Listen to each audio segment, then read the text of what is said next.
I just think with the Jets, it was just that defense, man. I know what it's like playing in that 4-3 wide nine, go get it. Every play, it's always stop the run on the way to the quarterback. That's the slogan and that type of defense. So that's what it's all. I feel like it's all scheme. I mean, I've seen different guys flourish in different systems, and then you see them get in another system. It's different. And what they asked of them this year, it just wasn't a great marriage, I would say, because I know Huff can rush. I see him doing all that, but sometimes it's just different with the type of scheme and what people ask of you and they want you to be able to do.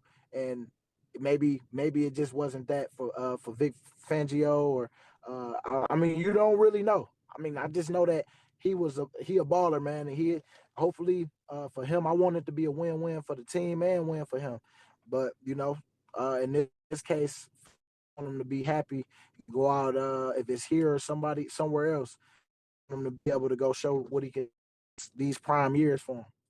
Yo, my man, the legendary BG right there on the Bryce Huff situation, echoing pretty much everything that I said throughout the season on the situation, which is now over as Bryce Huff has been traded to the San Francisco 49ers, the exact team that I thought he would be traded to reunite with his man Robert Saleh in that 4-3 wide nine scheme that he was accustomed to and had great success with. Now, it doesn't sit well with me, man, to be honest with you.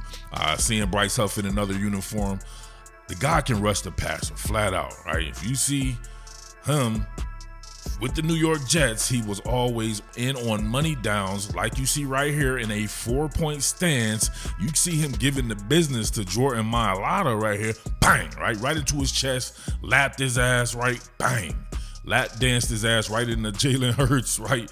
You know what I'm saying? If you can do that to big Jordan Mailata, I know you can rush the passer. So you had all kinds of people saying all kinds of crazy shit about Bryce Huff, but I was a fan of the dude before he was a Philadelphia Eagle, and I understand his skill set. Same deal right here going against Pugh. You see him lapping and get into Tyrod Taylor. Right there, man, that's what he does. But hey, the results are in, and we're Super Bowl champions nevertheless, even without the contributions of Bryce Huff, and we know how that's going to go this year as well. We're loaded with edge talent. Perhaps my favorite signing of the entire offseason or transaction of the offseason happens to be getting my man Azeez Ojulari from the New York Giants, somebody I have a ton of history with as far as covering him way back since high school. That dude is going to be good. Obviously a University of Georgia product, and we know they keep dipping in the well with the University of Georgia because the scheme has a ton of parallels with what they're doing with the Fangio scheme, as far as making sure you stop the run first and then you worry about the passer. Remember, BG said that they play the run on the way to the passer in a scheme like Robert Saleh's, which doesn't mean they can't stop the run. It's just a different type of philosophy there. So one guy I didn't touch on is my man Josh Uche, who was signed before Azeez Ojulari, I believe, and has a very similar skill set to Bryce Huff. Josh Uche is one of these guys who I've studied before in the past when he was at the University of Michigan. He's one of these guys I thought was a little soft against the run, just like Bryce Huff, but he also has explosive pass rushing skills. He had 11.5 sacks in one season for the New England Patriots, just like Bryce Huff had double-digit sacks coming off of last season with the New York Jets, or the season before last season. So we see those parallels there. Will history repeat itself? I don't think so. Top Billin, Uptown Murph. Top Billin. Now keep in mind, Josh Uche is a third down money sniper. You bring him into the game to get the quarterback on the ground, and that's what he does. Now check him out right here, coming out of that motorcycle stand. So this is one thing. He knows how to rush from this stance. Then look at this. Quick, subtle play of the hands there. Bang! Fertilizing Daffy Dak Prescott and his goofy ass feet. Getting it in on the cowgirls right here. Now, check out the move, right? He's one of these guys who's going to beat you with speed first and foremost, but he can convert speed to power, no doubt about that. But right here, not showing anything, and then reading the hands right here. bang, right there. Sent shockwaves all through up his elbow, all the way into his spinal cavity right there. Giving him half a man, turning the corner right there. Too quick for the tackle to really get anything but the logo on the shoulder pad. And he's flat down the line of scrimmage. Daffy Dak lift him off his feet, right? Copycat Jalen Hurts' shoes and shit. Bang! Get your own cleats, pussy. Right? Got him something good. I gotta see that joint again right there. That's how you turn a corner. Look. Turn that corner and bang! Fertilizing them, man. In one of my Nolan Smith drawings, we talked about having a set list, adding moves to your set list, right? Josh Uche has a pretty decent set list because we know that he's going to beat you around the corner. That's just it. He's going to run that arc on you. But he will also put this bad boy in it. Look at this. Looks like the arc run, spin back on the inside. That's the exact move that we all voted for Nolan Smith to put in his arsenal. Right there. Josh Uche already has that there, right? We can see him going against Elijah Vera Tucker here. This looks just like the beginning of the last play, right? Where he's going to hit that hand when he gets out there, right? Slap chop that bad boy, bang. But use that to his advantage. Step through, spinning. Elijah Vera Tucker looking the wrong way. He was looking towards that arc run, so you could tell he mentally beat him, definitely physically beat him as well. Then Elijah Vera Tucker realizes that and starts to cheat with his knees right there, right? He's a knee cheater. Then Uche closing that down. But look, if you can't get it with a white collar sack, I want to see you hustle and get one of them blue collar sacks, and that's exactly what he did on Zach Wilson right here. Ran him down. Cheetah styled his ass. Look at that. Chasing that gazelle. Flat down the line of scrimmage. He's really good for this. You will see him make a lot of tackles way past the hash marks because he's going to always be hustling. Every day he's hustling. Speaking of blue-collar sack, here he is a couple of seasons ago going against us, right?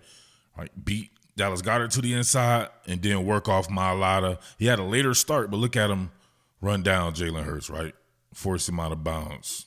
Look at that. I think they ruled this a sack. Hurts didn't get back to the line of scrimmage there, but you can see him look like he was going to do his 1-2 thing, right? This time went to the inside, right? Without the spin there. Made Goddard damn near whiff, but obviously Mailata has the post right there. And then look at him survey the land here. He peeked back inside. That's what it was. He peeked back inside, and Jalen got the jump on him there.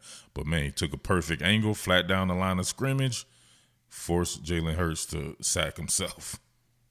That's hard. All right, here we go. Last one right here. This is kind of a mix of a blue and a white collar sack. Bang, got up in his chest. Oh, my God. That was extremely physical right there. Kind of echoing something that Bill Belichick said that I'll get to here in a second, right? You can see him widen it out, right? That's usually his MO. He's going first start by widening it out, and then he'll add a move on to that, right? So this time he tries to go through the man. Right there. I love that right there. You can see him bog it down just to put more of his foot in the ground and then explode into the tackle there. And bang, right there, right? That shit was gangster. Then look at him continuing to work. Tyler Huntley actually gets out of this, but Josh Uche continuing to work ends up getting that sack there. See it one more time, full speed. Skip it, bang. That is definitely a way to chain together moves right there. You can make a really good argument that he's the most natural pass rusher on the team. The most complete player from the edge position, I would think, will be between Azeez Ojulari, Jalix Hunt, and Nolan Smith there. I expect Nolan Smith and Jalix Hunt to take a step, especially Jalix Hunt. Right, Nolan Smith, to me, already took a step last year. I want to see him continue to further that development there. Maybe add some more moves to his arsenal, of course. Jalix Hunt, we just need to see him with more reps. He's going to be really good. I was very impressed by him in the playoffs. But Azeez Ojulari, if you don't know anything about him, man, I don't know if I have to come back and do another study on him. Maybe I'll do that there. But I believe I did something when he was signed as well. Go check that out there. I'll attach it at the end of this in a card. And, of course, don't sleep on Antoine Powell, man. My man Antoine Powell-Ryland, he be doing his damn thing, right? You don't get 15, 16 sacks in college in one season and can't rush the passer there, right? So also have Patrick Johnson, which is why I don't think they need to go out and get any more. When I saw that Josh Uche was signed, I'm like, all right, Bryce Huff may be safe. But then when they turn around and signed Azeez Ojulari as well, I was like, all right, well, Bryce Huff is done. Right? You don't need 25 edge players. You have to allocate that somewhere else. So to recap, Nolan Smith, Jalix Hunt, Azeez Ojulari, Josh Uche, Patrick Johnson. That's 5 players who are capable of manning the edge. Antoine Powell-Ryland, drafted right late. That makes 6. Real quick, his former coach Bill Belichick said, I believe on the Pat McAfee show, here's the quote, "Look, Josh Uche is a really good rusher. He hasn't had a chance to rush much this year for the Patriots because they've been behind a lot. The situation hasn't been good." Right? So he said, he goes on later to say he's got surprising power for his size. He's got excellent quickness and a good get-off. And he has some flexibility in coverage. So, having flexibility in coverage is something you'll have to have as well in a Vic Fangio scheme because they are outside linebackers at the end of the day. You'll have him on the edge in a 3-point or a 3-prong position where he can drop, he can cover the flat, or he can rush the passer. Those are the duties of an outside linebacker playing the edge. So I think Josh Uche is a wonderful pickup. I would have to think, right, definitely doesn't have the money allocated like your man Bryce Huff did. So to me, it's my man Howie Roseman. This is how we do, making chicken salad out of chicken shit. Let that sink in, all right? Big love and big salute to everybody out there. All my top Billin villains, much love to everybody. Your boy is out. Top Billin, Uptown Murph. Top Billin.